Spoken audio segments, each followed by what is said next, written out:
back for another one. We are, sir. They thought we just gonna do one and done. They thought we weren't gonna come back. We out here. They don't know us, man. Oh man. I think first I just want to say or speak on the feedback we've gotten from the first episode. How did you feel after the first episode, and how do you feel about the responses you got, etc.? Yeah, you know me. I didn't broadcast everywhere that we had a podcast, but I did send it to my really good friends. Yeah. To my family as well, and they all said like one thing for sure. They were like, you know what? They got to know me, and of course you as well, better through this video, and that's actually because I think that's also what we wanted, right? Not to like have people get to know us better. You're not gonna know all our shit. Sorry? You're not gonna know all our shit. Yeah, no. But it's good. It's I would say it's a byproduct. Yeah. Of course, we talk about travel and how it is to travel for us and what we encounter. But at the same time, what we do encounter and how we deal with it tells something about us, which our family members, of course, don't get to see like firsthand because our family members and friends, if they don't travel with us. Yeah. So that's actually, I really love it actually. I'm happy we're doing this. Yeah, actually that's interesting you say that too, because I had people tell me the same thing. Like, well, I heard stories that I never heard you tell, like close friends and stuff. You know, like mentioned that, and I was like, oh yeah, I guess I'm sharing some stuff that people. Did it make you nervous, or you were like, oh, I actually didn't want this to tell to anybody, or? I wouldn't say that per se. I think the thing I was most conscious about was like with employers, like damn, if someone like from my job saw this, like, am I saying something that's? But I really was on the vibe of like, this is just me, like this is my life, and you know what I mean. If this ever negatively impacted me, like for work, then maybe that's not a situation I should be in, because like it's not like we're telling like some wild ass like illegal shit that happened that like you kind of did. I remember like that one. Yeah, sir. No, but in general, it's like, we're just two people out here that just had like some experiences in like various places around the world that we're just speaking on, and trying to inspire the people to kind of like branch out and experience life in a different way than they may be used to, and there's nothing wrong with that, Yeah. So I think that was the only thing I was nervous about, but I'm really just like, Kador. Sigue. Yeah. Precis. So coming back now for part 2, I guess we decided we want to maybe dive a little more deeper into some of the things you may have touched on, or just certain topics that we're interested in discussing with people. Mm-hmm. First being just language. So we mentioned actually in the first one like languages we have in common. Yeah. Which is all the languages that we speak. Almost every language, indeed. Yeah. You're fluent in Dutch because you're Dutch. You're fluent in English as well. Speak really great English. Thank you, sir. And you speak really great Spanish as well. I don't think you would say you're fluent, but I think you speak really great Spanish.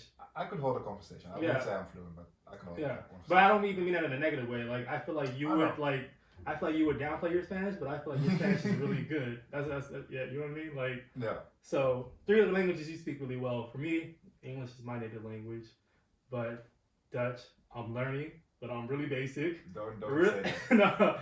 No. We worked together last week. Don't even front. Like you could understand everything we said in Dutch. Okay, I understand good, but like in terms of speaking, it's still like very like just basic conversational level, I would say. Like honestly, you give me honest feedback. Yeah. Honestly, I think it's better than just basic conversation levels. Like already understanding is a big part, of course. But whenever I do hear you speak in Dutch, I never feel like, oh, this guy he must have been learning this language maybe for a month or 2 months. I'm like I think my friend said it as well, right? Like they were all impressed by your Dutch. Because you've been here for 9 months. Ik ga in Nederland zeggen. Hey. Nu 10 of 11 maanden. There you Last go. year December, that's nu. That's 11 maanden, bijna 12. 11 maanden. Yeah, 11 maanden.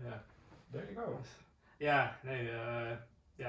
I've been really fortunate to, be surrounded by a girlfriend whose family speaks Dutch around me all the time, so I'm constantly like hearing them, and I didn't want to be that guy at the dinner table that doesn't understand what anybody is saying. So I really, for me it was really important to like try to like sit and like learn and understand what people are saying and like watch TV shows and you know what I mean. Like just pick up like for example, First Dates. That's like my favorite. Yeah. That Yeah. it's a really for cool people that show. don't know. It's like a dating show here in the Netherlands where like like it's a blind date. Do they have it in the US as well? I looked at funny enough, I looked it up because I was so interested in the show because they have the like all like various European countries I saw. Yeah. So I was like, yeah, do they have this in the US? They had like one season in Chicago. Okay. And then after that, it didn't keep going. But bad, I never so saw fun. it. Yeah, but yeah, no, I mean like just like stuff like that. Like I feel like when you watch something that's you can like relate to, you know. So I'm just like seeing like people on dates, like you know I've been on dates, so I kind of like understand the vibes and like people are going through, and a lot of like really pick up like the situational things, like how the words connect to that. You know what I'm saying? Like so I feel like that's helped me a lot. But yeah, as I said as well, like just like hearing like Lynn's family talk and everything, I picked up a lot on that. Is it like watching TV shows probably listen to music as well? Yeah. Is that like the main way you learn a new language, or do you use books as well, or? Yeah, that's a great question actually. So you know when I was learning Dutch, prior to that I learned Spanish. So we were talking earlier about the language you have in common, so English, Dutch, and Spanish. Yeah. So I started learning Spanish. It was actually something I always wanted to learn, like growing up. I think just being surrounded by Spanish-speaking people, like growing up in California, you just kind of like have that connection to the language. So it's always something like, oh, I would love to learn Spanish one day. But when I would think about it, but like, damn, like English in itself is like hard. Like I know all these, there's all these words in English. Like you mean I gotta like learn a whole other set of words and another, like there's no way, you know? And I never did Spanish like in high school or anything like that.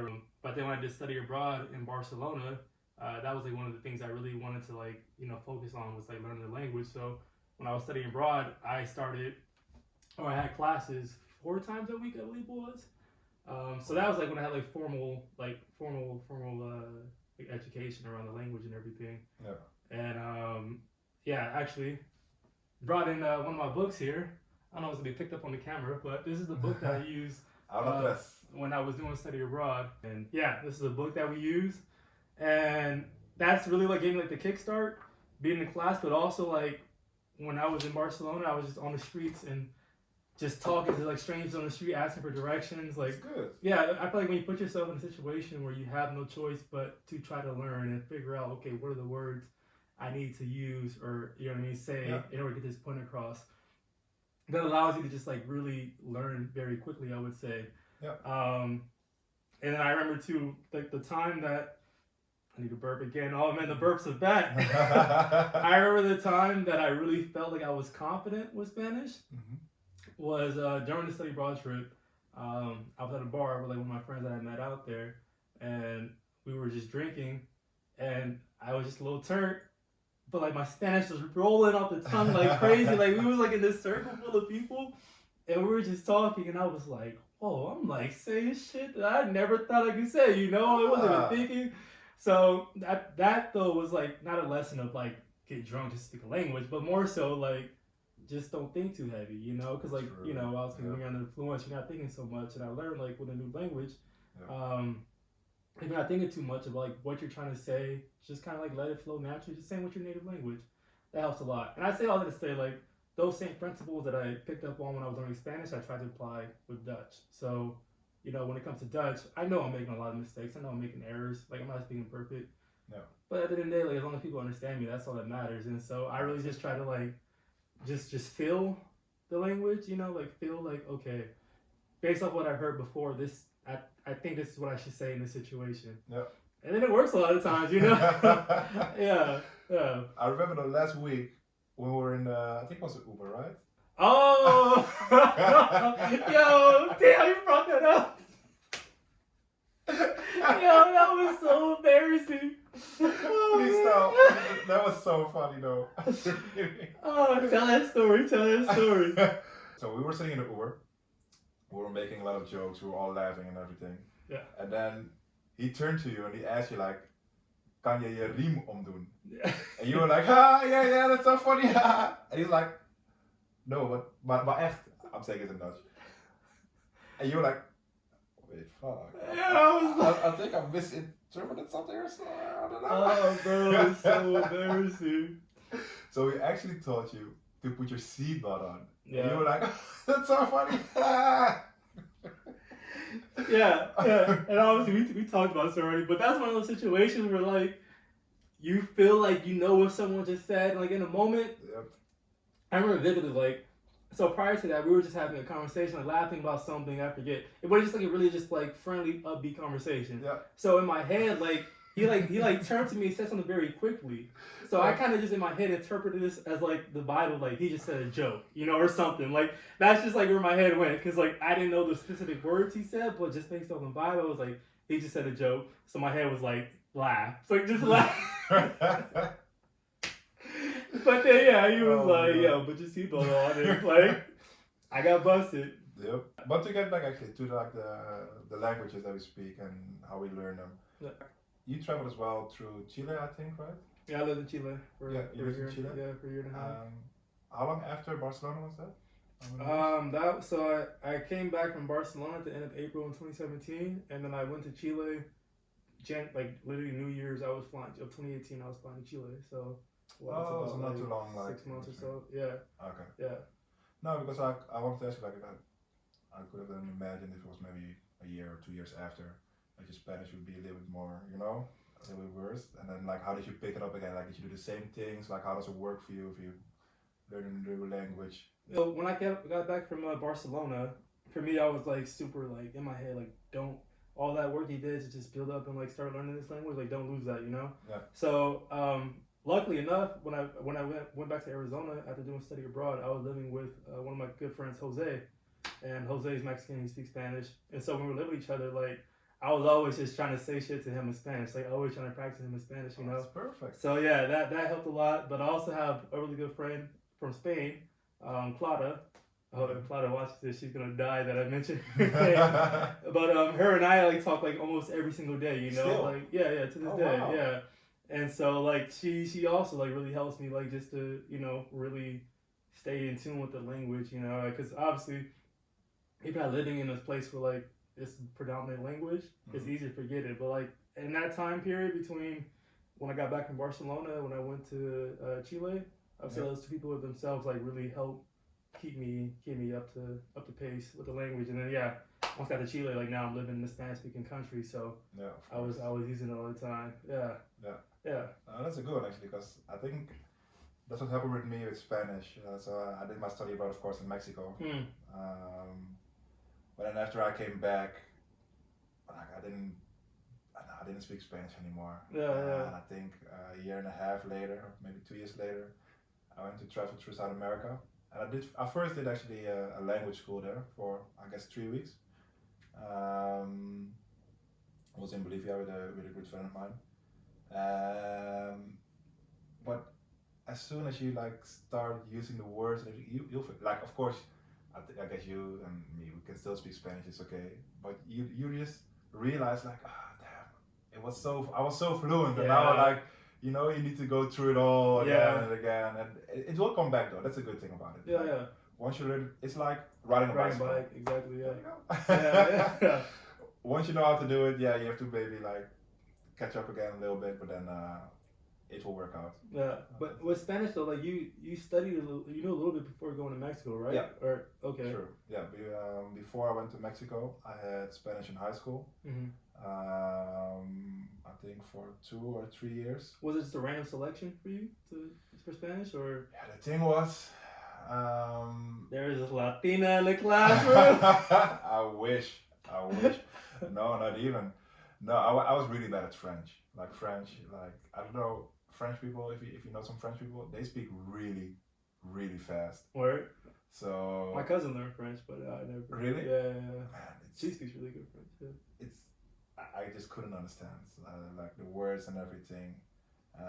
So I was like, you know what? I either go through with French and I keep failing, or I just try a new language. You know, try something new. So and actually also, and this is funny. I think around the time I got introduced to reggaeton music. Yeah, so like the Daddy Yankee, Rakimi Kenway. Gasolina. Exactly. No, but for real. So I think it actually went hand in hand to learn Spanish and to get into the music. And I think, yeah, I was still in high school. So it was almost 10 years ago. Yeah, no, it was 10 years ago. No, more than 10 years. Um, that I got into dancing salsa actually.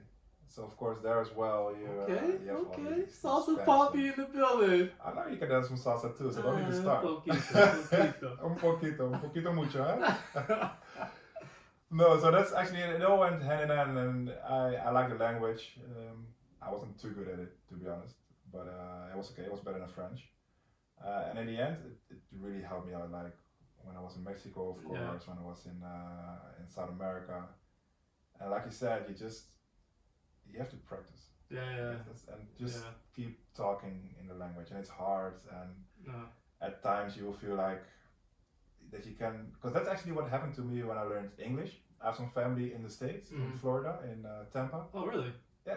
Did you know actually? Yeah. I don't know. I have some family there. Not that many, but some. And I remember the first time I went there, I think I was 15 or something. And I couldn't really communicate with them. Like my English was not good enough. Actually, I wanted to ask you about that as well, like your process of learning English, because I know, here in the Netherlands, obviously English is, I think when I read before, like for a non-native English speaking country, like the Netherlands has the highest level of English. Yeah. And I know like that's something you guys typically learn in the school system, at least nowadays, like it's something that's really taught. So I was curious, like what was your experience with English? But it's interesting for you to say that you weren't good at some point, because I assume you always knew. No, that's the thing. Like for me, I'm so happy that I went to the States actually when I was 15, and I went again the next year when I was 16. Because in high school, indeed, we did get English. We get it every year, I think. You get all the verbs and all the grammar and whatever. But just languages aren't my thing, to be honest. When I started high school, I also had Latin classes, and I also filled that. So language. I did Latin too in high school. Latin too. I tried it all. But yeah, so language isn't my thing. But then I noticed, like when I went to the States with my family, the first time I went there, like I said, I could really, like my cousin there, she speaks Dutch. I'm not sure if she was born here or in Suriname, but it doesn't matter. But with her children, she's a bit older than I am. With her children, it was hard. I couldn't express myself if I was feeling angry or sad or happy, whatever. But then I went back the next year because I did like it though. And then I noticed like, whoa, I can really just say whatever I want to say, really express how I feel. And then I was like, okay, so this is actually how it is probably to really learn a new language. You just have to dive into it, and yes, it will be hard. Yes, you have times where you're like fed up with it and you just want to talk in like your own native language, of course. But then at the end, if you just keep going and everything, it will work out. What did you do in between that time then, when you went to Florida when you were 15, when you came back a year later? What did you, because you said when you came back a year later. I just went there for summer vacation. No, but you said after you came back a year later, you were able to speak a lot better, right? So what did you do in between that time to? Nothing, I guess it just improved my English already when I was there the first time. From the beginning to the start, I think I was there for 4 or 5 weeks or something. And in between, of course, I had English classes at school, in high school still. I got you. And I think it just improved because I can actually remember one class where we had to like do all these things with verbs and put them in the past perfect and past present, whatever it was. Past present is wrong, but still. But then I remember, I was actually thinking about, okay, so like, what did I learn? What did I read? How should I actually do this? Yeah. And I was like, no, just go with your gut. Like, I heard it so many times already, all these verbs. Yeah. And all these, in Spanish it's called conjugación. What is it? Conjugations. Conjugations, thank you. And I just went with my gut in a test, and I got an A for it. Word. Yeah, it was crazy. Yeah. It was crazy. So then I knew, like, okay, you just like you said, actually. Yeah, if you get a feeling for the language, it's so much easier. That's the best way to learn, in my opinion. Just like don't worry about all the grammar and all that. Because honestly, funny too. Like I feel like once you learn another language, it shows you how much you don't know about your own language in terms of like rules and also too. Like I don't know if you experience this with Dutch, but for example, now that like if I'm communicating with someone that speaks Dutch, and they're like, oh, how do you say this in English? And or like they'll talk about like describe something. Yeah. Like, oh, how do you say that in English? I'm thinking like, yeah, damn, what is the English word for that? Or like if we're talking about something, they want like a definition. I feel like there's a lot of times I find myself like you kind of just know in your head kind of what something is, but you can't really explain it. You know, like in your own native language. I experience that a lot. Do you have the same with Dutch? I have the same. Yeah. I don't know. Actually, well, with Spanish, when I learned Spanish, what I had was like you learn words that you never like thought of in your own native language. Exactly. So like, wait, so this word. Wow. I'm trying to think of an example and I can't think of one. But for example, like in Spanish, you have mascara or mascara. I don't know how you pronounce it actually in Spanish, which is actually mascara, more face, because like you do on your face, of course. Yeah. And I was like, wow, I never thought of it like that. Like, you know. Yeah. So also words like that we have in Dutch, but I never thought about it because I was like, it's just a word, like whatever. So it's really funny, like you said, that you learn so much about your own language when you learn a new language. Yeah. It's always me da vergüenza. Like it's always like embarrassing for me. Like when I think about how much I don't know with English, I'm like, shit, was I paying attention to English class? What happened? I don't know. But you mentioned though, like interest in Spanish was due to you getting introduced to like reggaeton music and stuff like that. So I'm curious, like, is that part of the music you're into still? Like, what other music do you like? Yeah, for sure. Like of course nowadays you have Maluma, you have Bad Bunny, you have Bad Bunny, baby. Exactly, those guys. So yeah, I still listen to a lot of Spanish music, but not only reggaeton, like some cumbia music from Mexico. I try to listen to like everything, not like one specific thing, but it does help me with understanding, of course, what they sing about, and I guess like listening to the rhythm, to the sound is one thing, but also like really understand what they are saying. Yeah, I have to admit, so with reggaeton, when Bad Bunny goes like really fast, I don't know shit. Yeah. Me neither. There's like 1 or 2 words I could take out, but right? Yeah. I have no clue. Yeah. But like with some other songs that are like more slow, I do really like it. And actually, it's funny because in Suriname, I didn't know that before. Only like when I started to listen to like Spanish music, I should say actually Latin American music. We have a lot of covers from Latin American songs in Surinamese, which before was like, oh, it's such a good Surinamese song, I love it. And I was like, hold up, wait.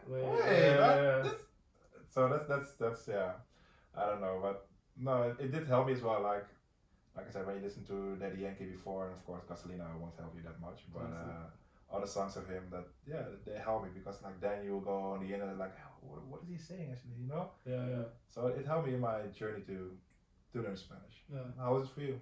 To be honest, I always struggle with like music in a foreign language and trying to interpret the words and saying the lyrics. Like I think for me it just goes so fast. Like I could generally pick up like a maybe idea like the context of the songs, for example, in Dutch or Spanish. Yep. But I think to like really understand like the lyrics like one by one, like every word they're saying, that's a little difficult for me. But nonetheless, like I do have a lot of interest in like Spanish speaking music, you know, like reggaeton, salsa music, cumbia, bachata music, all that kind of stuff. Like it's really a vibe for me, you know. And I feel like the theme in all this too is just feeling, like there's just a certain feeling that you have with that music, you know, and like hearing the Spanish and like hearing like the instruments and all that in the songs, like it's just a beautiful concoction of things. Yeah. Do you feel like how would I put this? Because like then, you know, on one side, you know, the language, let's say for Latin America, right?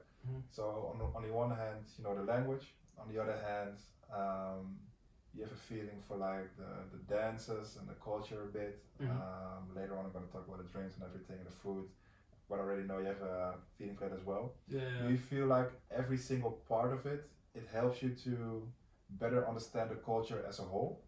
Yeah, for sure. Earlier when you were saying something, this point came to my mind actually. Like, you talked about how you speaking Spanish, how that enhanced your experience in Mexico, you know? Yeah. And I feel like that's a point that a lot of people miss out on typically. Like, they just travel to places or go to places and don't really get integrated in the culture. And I think language is like one of the biggest pieces of culture that allows you to experience a place in a completely different way than you could ever do without, you know what I mean? Like, I've been here in the Netherlands now for 11 months, as we said earlier.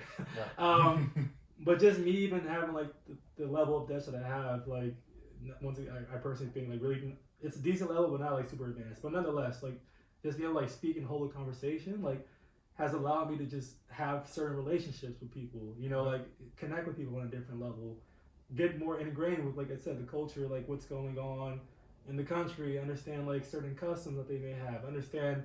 You know, you mentioned a word earlier, and like being able to break down that word and like put the pieces together. Like through knowing the language, it just gives you such a different dynamic and experience in different places. You know what I mean? And yeah, I had the same thing with Spanish. Like being when I was living in Chile for like that year and a half, like I had the experience of like being able to connect with these people that were like at the front of like my apartment building, at the front of like the office building when I was in Chile. Like really like have relationships with these people. Like just walk in and chop it up with them for a few minutes. Hey, how's it going? What you been up to? Like just talking about life and whatnot, and it just really like enrich my experience here.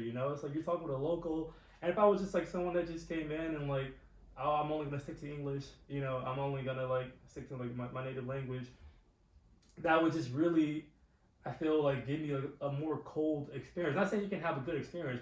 Like I'm not saying like you have to learn language. But is this answering the original question you had? Like, because you're talking like how it all ties together. Exactly. Yeah, and I just feel like having like the experience of knowing a language in these different countries that I've been in, like, has just enriched my experiences in terms of like getting connected with the culture.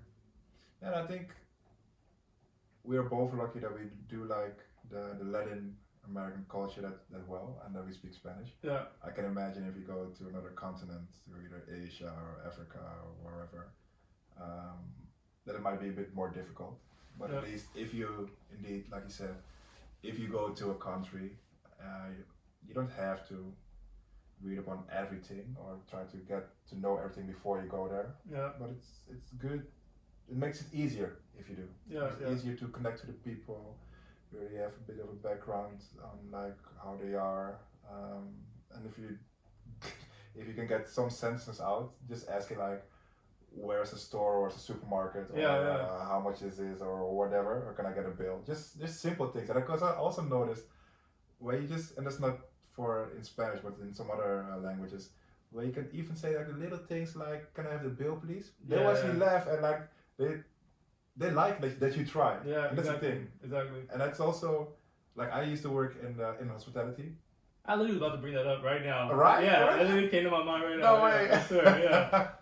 No, so I used to work in hospitality, and whenever like someone would like try at least to say some Dutch words, it was always fun. It was always nice, and it would start a conversation like, oh, you know some Dutch, where are you from? And it was just something nice. So like you said, you don't have to know, or you don't have to be fluent in the language or whatever. But if you have some knowledge of the country, or the culture, it will help you so much. People will appreciate it so much. Yeah. So I agree.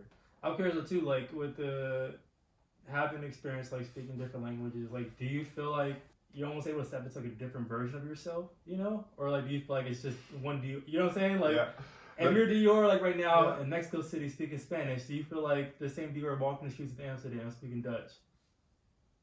Or is it like kind of like a different mask you get to put on for a moment? You know what I mean? Yeah, no, I do know what you mean. I think both. And it's funny because I think I read some studies on it that said that people have different personalities with different languages they speak. Yeah. So that was really interesting. But though I have to say, and I actually have it with English as well sometimes. I'm different when I speak Dutch than any other language, but that's just more because in Dutch I can 100% express myself. Like what I said, like when I was with my family in the States, I was always able to express myself. In Dutch, that's never the case, of course. With English, it's... Doe normaal, jongens. Rustig. No, but and especially in Spanish, like I can I would hold back on myself, on like who I really am, because I would just know like, okay, I don't know how to say. Because in my mind, when I speak a language, I'll go like, okay, so I want to say this, okay, so this. But I already know like, okay, I won't be able to have a conversation like this because I just don't have the vocabulary for it, Yeah. Which is sad, and like we said before, we should just do it. And if you don't know a word, doesn't matter. Maybe you could say it in English. Maybe you could just we use our hands to like show how we feel, show what we mean. But so yeah, to come back to your question, I do feel like in different languages, I'm a kind of different person. But that's also more because I'm not fluent. I'm not fluent enough in those languages. So, but yeah, that's part, I guess. That's part. I'm actually curious about you as well. Like, do you feel like you're always yourself, or do you have like different personalities when you speak different languages? Yeah, I feel like in general, like just like the energy about me is always the same, no matter like what language I'm speaking or wherever I'm at, what the case may be. Like I just feel like I'm just Sam. Like, there's like this Sam energy I can't explain, but it's like there's always like the same energy no matter what. Yeah. But obviously, the way I'm able to communicate and express myself is different based off the language I'm speaking, and I find that quite often, like with Spanish and Dutch, where like I'm just frustrated because like I know like how I want to say it, like you said earlier, like I know the words I want to use in English, but I just can't find a translation right now for this other language, and if you find yourself using just very like basic sentences, or you find yourself like explain something kind of in a circle until just keep going until the circle gets smaller. Okay, we got it. But like ultimately though, as you said earlier, I feel like people that may speak speak natively in whatever language that's not your native language, like they just recognize like you're trying and they understand you still, and so it still gets across basically the same way as if you were speaking your native language. I feel, like. Yeah. So ultimately, I feel like there's definitely, I'm sure, like a difference, just in the way I'm able to like express communicate myself. But nonetheless, it's still pretty much in the ballpark of like Sam. It's always Sam. Yeah. Precis man. You say you're doing good, man. You're doing good. Thank you. Okay, so we talked a bit about language, already, and kind of like the language we have in common, and situations and stories we have behind that. Yeah.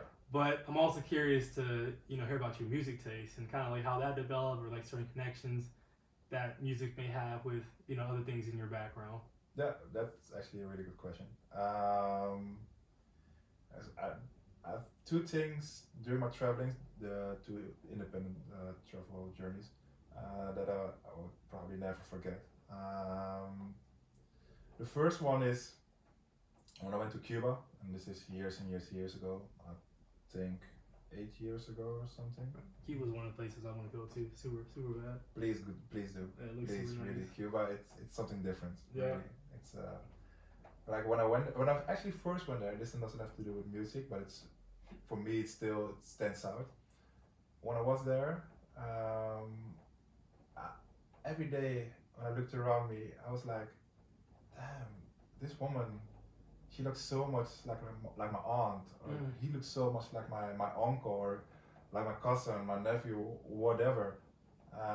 Even my mom sometimes, and it made me realize like, even if we like live so far away, like I'm Surinamese, of course, Suriname and Cuba, but even if we live so far away and we don't, feel that connected towards each other, we all have the same backgrounds, and we all come from the same. Not maybe country, but area at least. So that made me really aware, and also sad, of course, about our history. And how it went. And I remember one time I was walking on the streets, or in the streets with I think a guy. He was from England, I think, pretty sure. He was English. We were just walking, just doing whatever, just getting to know the city. It was in Havana. Okay. And at one moment we heard people singing, so we looked up at the balcony and people were dancing, and they were like, "Yeah, come," but then in Spanish, of course. Yeah. So we were looking at each other because we didn't know anything about Cuba. So we were like, "Okay, is it safe? Can we do it? Like, what do you think?" And they were like, "Fuck, let's go, let's do it," So we went up there, and I saw all these people wearing white, and you have this culture in Cuba. Santa Algo, something, I don't know. And that's where I think the first year where you convert to that religion or culture, I'm not sure which one it is, you have to wear white clothes like the whole time. And actually in Suriname it's not the same. But when someone passes away, especially the women, they will wear a white headscarf all the time. Really? Okay. Yeah. So probably actually when you see a black woman on the streets here with a white headscarf on, someone in her family passed away. I think we have that tradition still from somewhere in Africa. But like when they started singing again and dancing, I recognized the rhythms. And I recognized even the words they were singing. Word. And it wasn't like Spanish or something. Yeah. But just, I was listening and I was looking at them and also the dances they did. I was like, whoa, this is like exactly the same way as we do it in Suriname. Word. And of course, for them it's tradition. For us it's tradition throughout, I don't know how many years, probably hundreds of years. So it made me realize how really much we're still connected indeed. Yeah. So that was crazy for me. I was like, damn, I'm in this completely new country. I didn't know. I know, of course, something about the people, but like not too much. Yeah. And still, the people I see on the streets, they look like me. Yeah.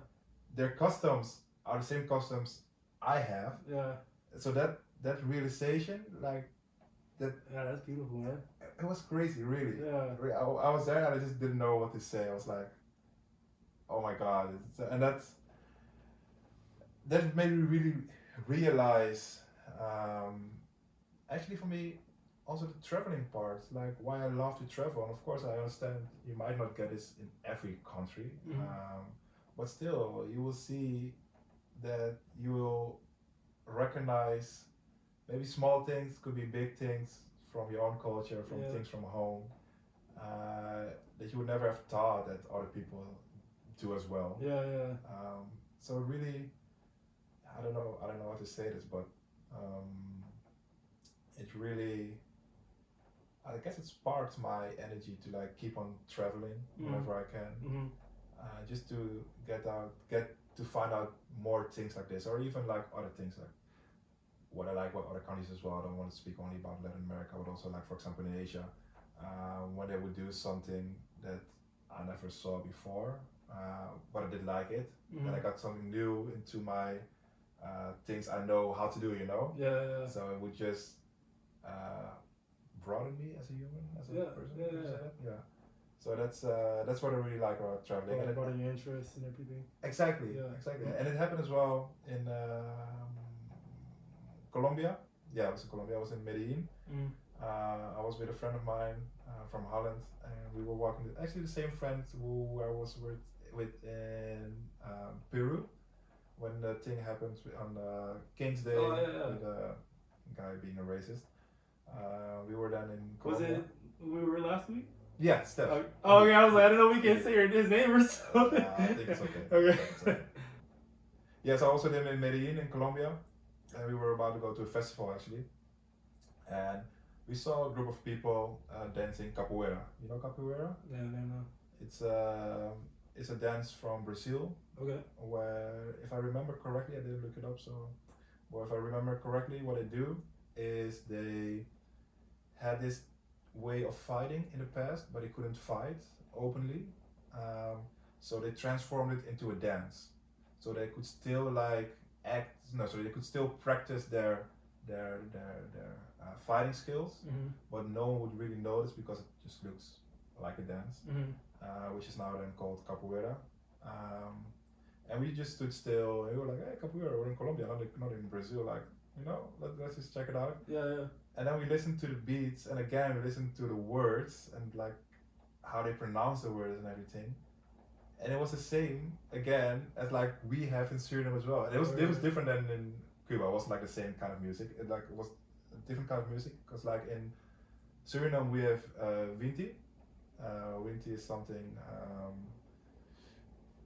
we took it with us from Africa, let's say, probably Ghana, and it transformed over the years a little bit. Of course, we made it ours, but the roots of it are in Ghana. It's kind of a culture. I'm not sure, because some people say culture, others say religion. I don't want to offend anyone, but one of the two. Play safe. Yeah, I really don't know, but so we recognize actually our Winti culture in the songs they were singing, and in the way they were singing. Like they were going a bit faster, and then faster and then faster and then fast, and it was just exactly the same as we would do it. Yeah, yeah. So then again, I was like, again, like people we would think we have nothing in common with, rather than coming from the same, of course, background. Yeah. But then still, we have the same customs probably. You know, we have the same dances, the same music. So that's one thing I really liked, and I'm so happy that I got to experience that, because it showed me the world in a different view, I would say. Or that's really nice. I feel that. I feel like in general too, like with music that usually comes out of like black cultures, there's just a commonality to it in terms of like just like energy, you know? Yeah. Like there's just like a certain energy that you're getting out of it. Like, so, you know, for me, you know, I grew up listening to a lot of like hip hop, R&B, you know, things like that. But also like gospel music. It's like, you know, something like my mom was always listening to growing up, and with all those genres, even like R&B was just considered like more of a slow genre. But I just feel like just something like within the music that just like evokes, it's just certain like emotion to just want to like, true, you know what I mean, just get up and like express yourself or like let something out. Like, you know, if I hear like Usher, Let It Burn, like I just feel like let it burn, like I just feel like singing that shit, you know. Yeah. Or like with gospel music, it's just like it makes you want to get up and just like praise the Lord, you know. Like that's just like the kind of energy that's in it. Or like hip hop is just like, you know, very like hard hitting like beats and just like turn up and, you know, that kind of stuff. I really love that. But also like if I look at like, you know, like Afro beats or whatnot, it's just like anyone that listens to that, it's just like an energy in it that's just like, okay, I want you to just get up and start dancing and all, you know. So I think that's, you know, just speaking about like music, that's one commonality I would say in like a lot of music genres that I like is just something that like evokes energy out of me, like just evokes like some kind of like strong emotion to just want to do something, you know. So yeah, not necessarily the same as like, you know, kind of like black genre music, but like when I think about like salsa, like bachata, like even hearing that, just like the beats and, you know what I mean, just like knowing, like just hearing like feeling the steps, like you just want to start moving, you know. That's and it also, I think, comes from black culture. Great point. I was thinking about that. I wasn't 100% sure, but there is a connection, right? Yeah, I think so. Yeah. Okay. I mean, so maybe even with time with that though, in terms of like music and like expressing yourself, obviously a big part of nightlife is music. So I'm curious, like, what's been your experience of like nightlife in different places you've been to, and, you know, what kind of nightlife are you typically attracted to? Yeah, good question. I have to say I'm not that big of a nightlife person per se. Of course, had me fooled. Sorry? I said you had me fooled. Yeah, no. I'm not like my friends know this. Like I do go to a club every now and then, if when Corona's over, and I do go to festivals, but I'm not like the kind of person who goes like every week or every other week or whatever. I do like to have fun. But I would say I do like to have fun more in a smaller, intimate crowd, or group. Yeah, exactly. Yeah, exactly. So like more like a kickback then, like you prefer like more like just being at someone's like apartment or something, let's say, and it depends. It depends on my mood as well. But I would say in general, yeah. But like festivals as well, I love them. So don't get me wrong. I'm actually what I just said about Colombia when we saw the capoeira dancers. We were actually going to a festival then. Okay. It's not a festival you would suspect us to go to in Colombia, but it was a techno festival. Hey. Yes, into techno. But yeah, so in different countries, I don't know, like in Southeast Asia. Okay, about the nightlife there, like how is that? Yeah, I'm trying to think, but I think. And that's actually, it ties back to what you said before. When you go somewhere to a place and you know the language, it's easier to like mix with the local people. Because like in South America or in Mexico, I think I didn't mix with the local people, so I went out to the clubs they mostly went to. So I really had like the local experience, if you want to call it that. But then in in Thailand, for example, or in Laos, or somewhere in Southeast Asia, I would typically go to the tourist place. So you would have the probably more like techno music. Not even techno music. Like back then, I wasn't even into techno back then actually, but I know. I forgot you're like 50 years old, so this is like what, back in the 80s. Almost. You see the gray hairs. No, but I know this one song. No, it was Rihanna, but it was a hit. Can I remember the name? We fell in love. That's Rihanna. We fell in love. Exactly. Yeah. That's Rihanna. I know they played it everywhere there, but so I went there when I went to a club or to a party or whatever. I was only with like different, other travelers or backpackers, if you have to say, or people who were there on vacation, whatever. So I have to say I didn't really get to know the real Southeast Asian, if you can say it like that, or Thailand experience or Laos experience, but it was still fun. It was still fun. But no, I like, at least for what I experienced in Southeast Asia and in South America. No, actually, no, I cannot compare them because it's different. It's different. But what I did experience in South America, it's a whole different vibe. It's like everyone is going crazy. I actually remember one time here in Amsterdam, I went to a concert of maybe you know them, Calle 13. Do you know the band? It sounds familiar, but they're pretty known throughout the whole South America. Oh, yeah. With especially one song, Atrévete.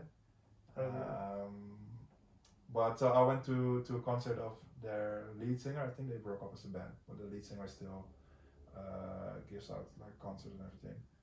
And there were only Latino people there, like only Latino people. Where? I think it was the best concert I've ever been to. Like no lie, no lie. Like the energy, everyone was singing like all the time, like it was all the flags. You saw a flag from Venezuela, a flag from Argentina, a flag from Costa Rica, a flag from Mexico, everywhere around the world. No, sorry, actually everywhere in South America, or Central America actually as well. And just the vibe I got there, I never experienced something like that before. That's so yeah, like from that point on as well, Latino concerts for me is, yeah, man. That's where it's at. Yeah, for real. Well, what about you? Yeah, I think for me, when it comes to nightlife, like, you know, I'm a bit older now, so take it slow, huh? Yeah, I got a girlfriend and everything, so it's a little more rustic. Nah, in general, I always enjoyed dancing. I think that's like my favorite things about nightlife is just like dancing. It doesn't matter like if it's a big festival or some smaller like club or whatever, or like a little kickback. Like, I just like enjoy just being out on the dance floor and just like letting loose and just like catching the vibe. I think that was like one of the most important things for me when it came to nightlife. And then, yeah, just like people, what I really enjoy is like when you're out and people really just enjoying themselves. Yep. And like, it's not about status. It doesn't matter about like a fucking like, do you have a table or, you know what I mean? Or like bottles everywhere. Yeah, bottles, all that. Like, I've never cared about that at all. Like, no matter where I'm at, I just enjoy like being in environments where people, like I said, just like really just being themselves and just having fun for the night. You know what I mean? So, and you know, I've experienced nightlife in really different ways in different places. So, when I went to Barcelona, I had just turned 21. So, as you know, in the U.S., like you can't drink it legally until you're 21. You can go into clubs legally until you're 21. And so I didn't really experience nightlife at all in the U.S. Before I went to Barcelona. Be honest, you never drank before you were 21? Oh, I definitely drank. Oh, okay. Yeah. But in clubs, you mean? Yeah, I was never. Okay. Sorry, yeah. So, so when I went to Barcelona, that was my first time really experiencing. Sorry, that was like my first time experiencing the clubs, you know. Yeah.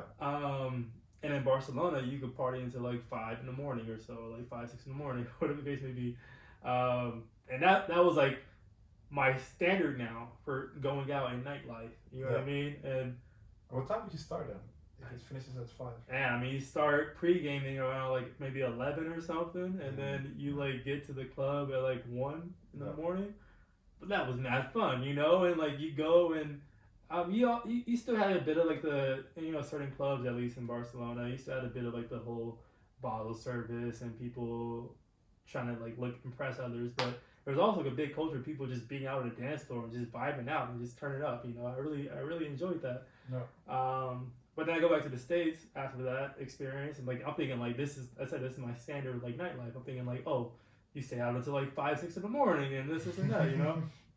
Little did you know. Yeah. Then I experienced it in the U.S. Like no, most places close at like 2 in the morning, and that for me was like a big culture shock. Cause like first I went back to Arizona, and so I experienced like nightlife in Arizona, and like yeah, you're like in a club, you know, or like a bar slash club type vibe, and like you know you get in drinks going. It's like 12 something, like okay, like the night's about to start popping off, and next thing 1 a.m. hits, and like they cut the lights on, or you know what I mean? Like, all right, time to go home. And I was like, wait, what? Like, I thought we were just getting started in here. You know what I mean? Yep. And yeah, I had the same experience like in LA too. Like, you know, a lot of, for the most part, clubs and stuff close at like 2 a.m. And in LA, it's really, really big on like the whole celebrity or just look at me type vibe. Like a lot of people just, at least in my opinion, you know, not really like enjoying themselves, just out to be seen. And so I was like really like let down by the going out, the nightlife in the U.S. after having like that experience in Barcelona. And then I went to New York City. In New York City, I feel like one is nightlife in New York City like stays open a little bit longer than at least in LA. I would say until like some places, a lot of places, to like 3 a.m. or so around there. Still not like Barcelona, but you know, 2 or 3 a.m. around there. It's still like enough time to like a little bit longer than what I was experiencing in LA and Arizona. So yeah, that was fun. No, okay, but so in Barcelona, like you went crazy till 5. Go to class the next day. Stay in the club till like 5, 6 in the morning. Take a nap and then go to class by like 9 a.m. Yeah, it's crazy. Well, actually. Oh wait, when you went back to Arizona, you still had to finish your uni, right? No, I was done by then. Oh, you were done. Barcelona was my last semester, yeah, and then I went back and started working full time after that. Okay, so you were done with. I really didn't know that actually. I thought you still had like a semester left or something when you went back to Arizona. Yeah, that was it. That's it's like that was my going out party, man. It was study abroad. It was. You went out with a bang. Exactly. Literally. Exactly. Exactly. But then in Chile, for example, like, did you go out there a lot as well, or? Yeah, so that's Chile. Like the nightlife in Chile resembled more to like Barcelona, than what I had experienced in the U.S. Like at least in Santiago, like you know what I mean, places out there staying open like mad late at night. You know what I mean? And people were really. I really didn't get the vibe at all of like status or whatever. It's just everyone just goes to the club and you're just music popping and just on the dance floor just vibing out. You know what I mean? And yeah, I love that, man. I love that. That was so fun.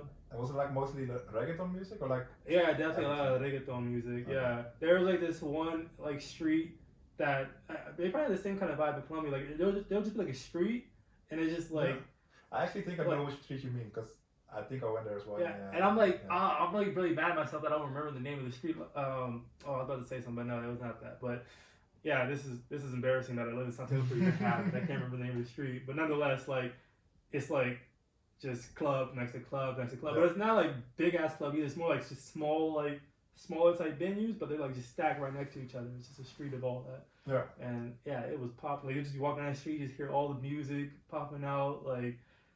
People just going wild, man. Like, oh man, it's a vibe. I need to fly back there. But I have to ask. I'm sorry, I have to ask. No, we're doing this podcast about like everything, but also people who look like us. Like, were you the only black guy then in a club in Chile, or were there several others, or how did you feel?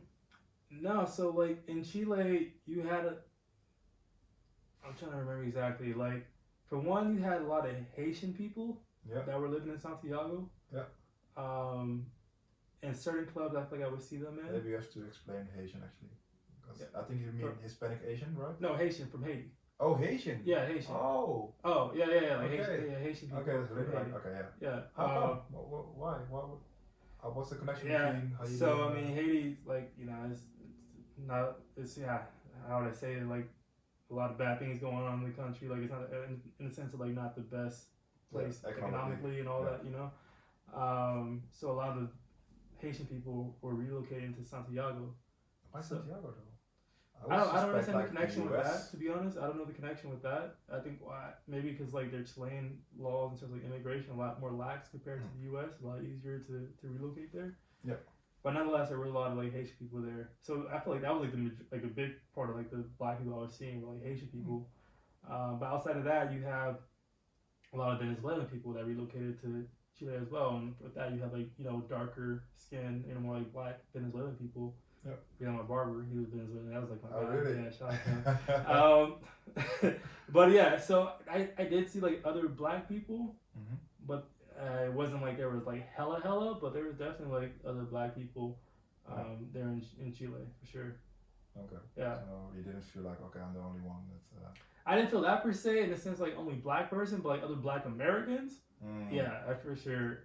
And I don't say it to like try to cause like the distinction between myself, but just like if I call it like my specific category, like I don't think I've met. Actually, I've probably met like one of the black American there throughout like that whole year and a half that I was there. So that is something that I would say I face typically like when I'm in other places. Like maybe I'll see the black people as like a black American. Like I feel like that's a very unique thing that I don't see a lot of the times. Like when I'm in other places. How come you think? Yeah, I mean. It's a hard question. I'm sorry. I think that's There's definitely like a lot of there's definitely like a lot of layers to that per se.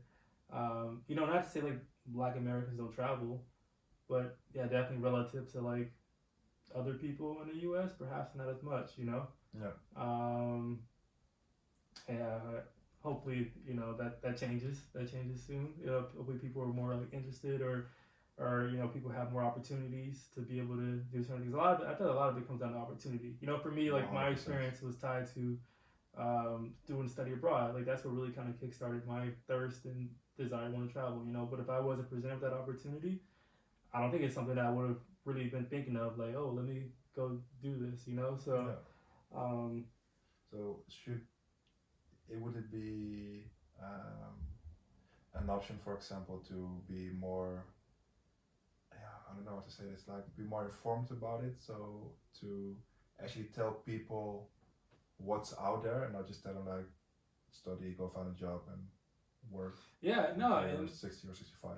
For sure, and I think that ties to like a big reason like why, for example, we want to do this is like really just open up people's minds to, as I said before, like what's possible, like different things you could do, and like just different opportunities out there, and so.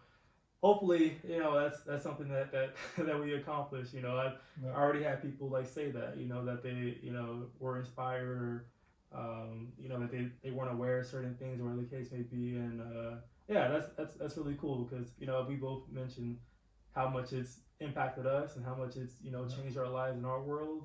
And we want to see more of us out there, Yeah. Because last time you were drinking, actually, because I know that you don't have a drink now. Last time you were drinking tequila lemonade, right? Yeah. I think you got it from Barcelona. Yeah. So tequila lemonade. Shout out to Francisco. Earlier I was telling a story. Francisco, he introduced me to that drink when I was in Barcelona, and earlier I was telling a story about how I had this time where like my Spanish was just like rolling. It was like the first time I felt really confident in my Spanish. Mm-hmm. It was that day. Like that day when I had the lemonade tequila. So maybe that's why it's such a special place in my heart. But I think actually I was already like a tequila fan at that point, but I just never had mixed it with lemonade. And that's probably like a simple thing for a lot of people because like, it has a lot of similarities to margarita. Yeah. But I had never done like that combination before that. And now that's my shit. That's my go-to. Was he Spanish actually or was he Mexican? Oh, he was Mexican. Yeah. I'll tell you later. Yeah, he was Mexican, but he had such an interesting story. I won't get into, but like he was Mexican, but he like lived and studied in Canada from like high school into college, and then like moved to he was all over the place. But that's where the lemonade tequila comes from. To the day, that's my drink. I have to say, like when I went to Mexico, we had this day the uni organized for us with also some Mexican students. Yeah. And they bought a load of tequila and lemonade actually. Word. And from that day on, like I haven't drinking it that much, but I love it. I love it. Like, so that's why I asked, like, is he Mexican? Because now I just remember, like, wait, so that time, because like at every house party, the main mixer would be lemonade.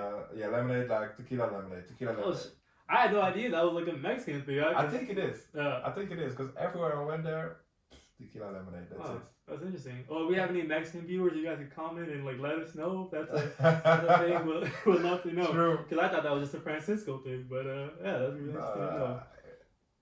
I think it's a Mexican thing. But speaking of Mexican beverages, we connected about this already outside of the podcast, but talk about horchata.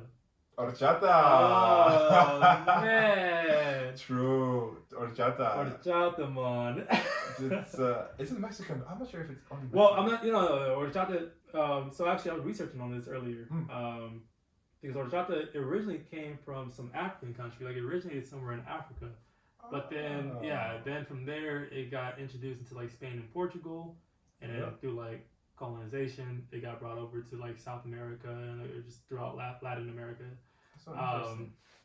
And so, being from California, the only one horchata I grew up knowing was, like, the Mexican horchata, which is, like, rice, milk, cinnamon, sugar, and, maybe, like, some vanilla extract. Yeah, but fire, like, I'm addicted to that drink, you know?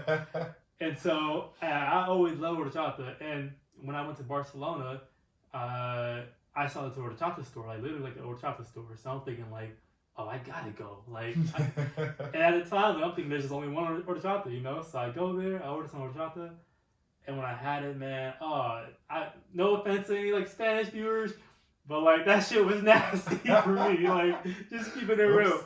Like, it's made with, like, some kind of nut or something like that. It's a whole different... Almonds? No. It might be, like, some variation, but I feel like it's some other... I was reading online. It's, like, some other nut, actually, that they might use for it. I don't remember exactly. But, I was really expecting a certain taste, and it looks very similar to, like, the Mexican horchata. Yeah. But, like, no, the taste is completely different. And from there, I realized, like, there's many variations of horchata. And when I was talking to you, you told me about the connection to a similar drink in Suriname as well, right? True. I guess I'm pretty sure actually it's exactly the same as in wait, where did you try it before? Oh no, in LA, of course. So in Suriname, we don't call it horchata. We say horchade. When my mom hears this, she's gonna laugh so hard. But we call it horchade, and I remember having it like when I was really young at all these parties we had when it was someone's birthday or whatever it was. And like you, I loved it. It's so good, man. Horchata, man. It's so good. I just could keep drinking and drinking and drinking. Yeah. It's so refreshing. It's so nice, a bit sweet. Like, exactly. Yeah. It's super refreshing though. Like, actually, it's probably one of the most refreshing drinks I've ever had. Like, you drink that, you just feel like good, you know? Like. And normally, I don't know. It's amazing. Yeah. So when you said that you love horchata, and I was like, wait, I'm actually trying to think, because I think I had it as well. In Mexico? Somewhere. Yeah, probably. I think so, but I'm not sure though. But I did know that they had it over there as well. Yeah. Well, that's like I said before, also with like the dances and the songs or the customs. You don't know how much you have in common with other people or other cultures until you like really go somewhere and experience it. Exactly. That's still, it's amazing. Yeah. Piggybacking off of drinks, what kind of foods are you into? Good one. You know, I'm vegetarian, of course. Yeah. So that actually made I forget that every single time I eat out with this guy. I'm always like, sorry, man. Sorry, not sorry. You want some of this chicken? Oh shit, mate, my bad. Nah, more for you. More for you. It's when I was in Mexico, it wasn't too hard, but sometimes it was a bit of a struggle. But like food wise, I don't actually. Whoa, wait, because last week. Yes, I'm glad you brought that up. You told me fire, but not even that one. Oh, you told me you had roti. Yeah. Oh, you have to put me on blast. Man, next time we're here, we're gonna go to this really, really good roti place. Everyone knows it. You're gonna Rupram, trust me, Everyone's gonna know. Everyone's gonna know. Tell people what Dior. What's wrong with the roti that I have? I'm speechless. Like when you told me he had roti, I was like, oh, this guy really had roti. I hope he liked it. You were like, yeah, it was good. It was good. We had it from the Jumbo, a supermarket. You went to have like this exotic food, which everyone knows. When you get exotic food, get it from someone who's from that place. You got it from the Jumbo, from a supermarket. You know, not to put her on blast, but Lynn prepared it. Lynn made it, and it was still really delicious. You know, so I'm gonna just say that, but I'm really excited to try the real girlfriend under the bus. Yeah, I'm used to doing that.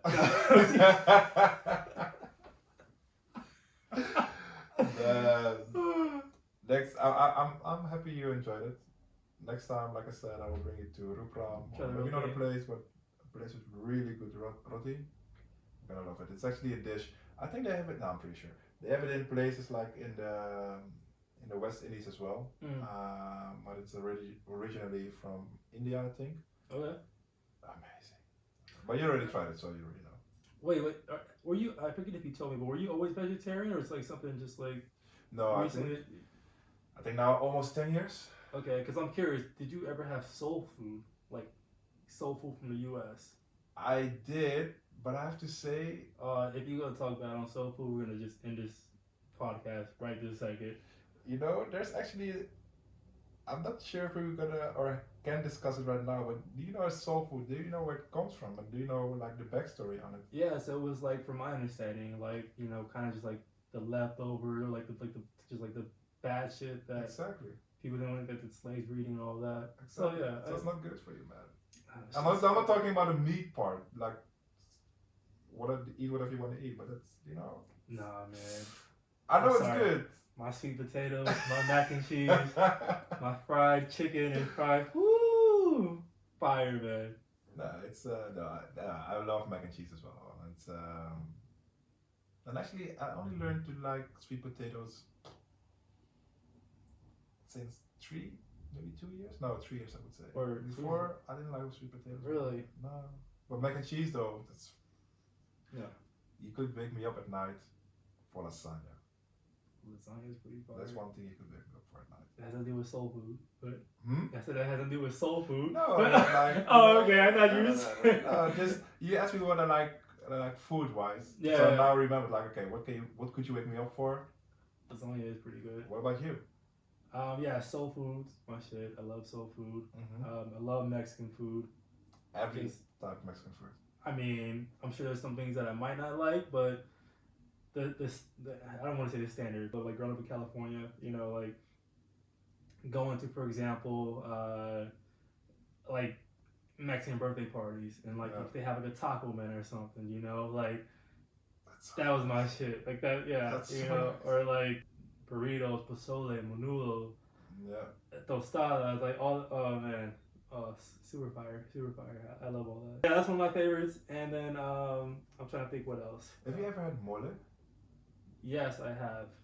The sauce, right? Yeah, but like that's my favorite. Not like hella, but I've had that before as well. Yeah, like Indian food is really good as well. Yeah. Indian food is really good. Thai food. Really enjoy that. Pad Thai, shout out to Pad Thai. Pad Thai is fire. It is, man. Yeah, one of my favorites. Yeah. Really. Yeah, I'm a huge food guy in general. I love food. How do you feel about Dutch cooking? Oh wait, what's up? Do you cook yourself? Sometimes, but not really, not too often. So then, when you cook, what do you normally or typically make? Yeah, honey garlic chicken is like something that I really like making. That's really fire. I like warming up stuff. I can warm me up a mean lasagna if you want, bro. I did it earlier this week actually, so that's a good skill to have. Exactly. That's a really good skill to have. Like a lot of just chicken and stuff like that. That's usually what, if I do cook. Yeah, I'm no chef. I'm no expert, but you know. I'm not trying to like confuse you, but would you ever go vegetarian? Funny enough, I was thinking about it this week. Really? Yeah, man, cause like, I can't lie. Like sometimes I look at like meat products and I'm just like, damn, like, do we realize like what we're eating or like how this got here? You know what I mean? Like, but then I have a burger and I'm like. Man, I understand. Oh my god, this shit is good. I'd be conflicted, man. I'd be conflicted. Like, yeah, I honestly, at this point in my life, I cannot see myself committing to that life. So I could probably try it. Yeah. For a few weeks, maybe a month, whatever the case may be. But I don't think I'm at a place right now where I could say like I would never ever eat meat again. Like, and that's okay. I know. I don't feel bad about it right now, but maybe in the future I will. Like, yeah. I have to say though, when I was in Bolivia, when I went there for my language school, I stayed with a family, like a mom, a dad, and 3 children. And they had, like, I was already vegetarian, and they had no clue on what to serve me. So for 3 weeks, every single day, I got beans with rice. And it wasn't bad, don't get me wrong, but like 3 weeks every day. Yeah, you're like, You know, so actually, and I think I was already like vegetarian for 4 or 5 years. And at the end of the 3 weeks, I was there with a friend of mine. I told her, like, I see a Burger King. I'm gonna go to the Burger King. I'm gonna get 2 Whoppers and I'm gonna enjoy. I'm gonna enjoy them like crazy. And you did that? I really did do it. But do you feel like, because I hear all the time people like, you know, that've been doing like the whole like vegetarian or vegan thing, they end up having meat. They're like sick after. Did you experience that? I heard it as well, but he said, "Nah, I was good. I fucked up those burgers." I could have got it more. Like, don't get me wrong. Like, I know most people who are vegetarian or vegan, they're like, "Oh no, but I don't like meat," or blah blah blah. Yeah. Whenever I see someone eating a burger, like a meat burger, I'm still jealous. Word. I'm still like, oof, that looks good. That's a lot of dedication you got, bro. Because there's no way. If I'm not having a burger, and I'm seeing someone eat a burger, I'm gonna have a burger. Like, and you should. Like, that's bold of you. That's bold of you to like, or like, you know, brave of you to be able to. Yeah, I don't know. Stay strong with that. I just know why I won't eat it. What doesn't mean that I don't like it. I love it. And that, like, maybe it's a wrong example, but like, well, you know, like, okay, I shouldn't have a drink today, but you do like to have a beer. Yeah. It's the same. Like, and of course, if you do it for 10 years, of course, it's maybe different. But if you know why you don't do something, although you like it, it's okay. Yeah. It's not too hard. Though I have to say, sometimes, actually, like, I don't think anyone knows this actually. But what exclusive alert! Ring the bell! What I would like working on hospitality. Yeah. Sometimes you have shifts of like 12 hours. You know, I think my crazy shift, I was almost 15, 16 hours or something. Sheesh. But then sometimes at events they would go around with like these platters, right? With like maybe in Holland, of course, we have like bitter balls or this, blah, blah, blah. And then people wouldn't know frikandels. Nah, it's like a lot of like Dutch snacks. Yeah, it's a meat. It's a Dutch meat snack indeed. But you also have a vegetarian version of it.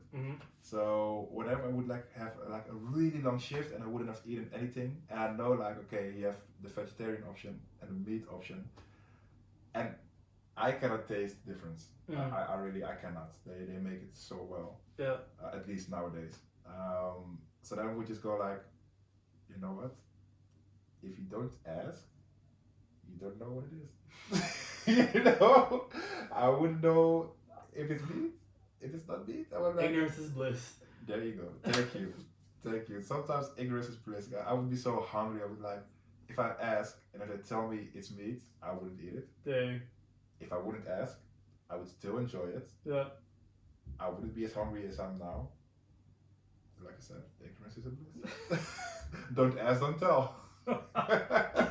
Oh man, so we heard it here first, people. Dior broke his vegetarian diet. I think it happened 1 or 2 times. Potentially. Maybe it was vegetarian, you never know. Yeah, true. You never know. Well, so this has been a really interesting conversation, just hearing more about your experience with, you know, different languages that you've learned and how that's shaped, you know, your experience traveling, and, you know, me talking about some of that, and also just our experience with like music and our connection with that.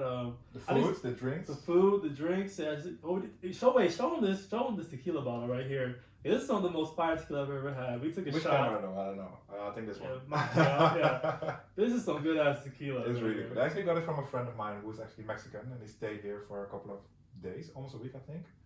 So now I'm really happy with it.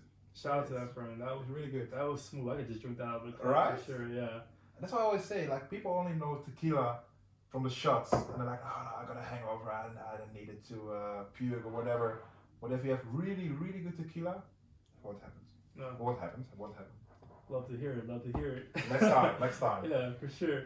But I do want to say that one thing though, like I think one of the most interesting things I think I took out of this conversation was, you know, what you mentioned about those stories, like when you, for example, were in Cuba, or when you were in Colombia, like certain things you saw how you saw yourself or you saw your culture in these places that you've never been to, that you thought there never was a connection with, you know. Yeah. And I think that's just like a really like beautiful example of just like how connected we are as people, you know, that we may not think. Exactly. You know what I mean? Like how important I feel personally it is to like once again jump out and experience different places. Exactly. And recognize too that it's like you don't have to be fearful of it, you know, because perhaps you're a lot closer to people than you may have thought. You know what I mean? Yeah. So yeah, I really appreciate you sharing that. That was something I wanted to call out. It was a beautiful piece. Yeah. And so yeah, this was episode 2, man. It's over. It's over. Yeah. Hope you guys enjoyed this. You know, please stay tuned for more. Feel free to give any comments, feedback, whatever the case may be. And like, subscribe, share. What's there? Follow. All that kind of stuff. Yeah. Whatever. Yeah. If you don't like it too, still like, subscribe. It's been real, and thanks everybody.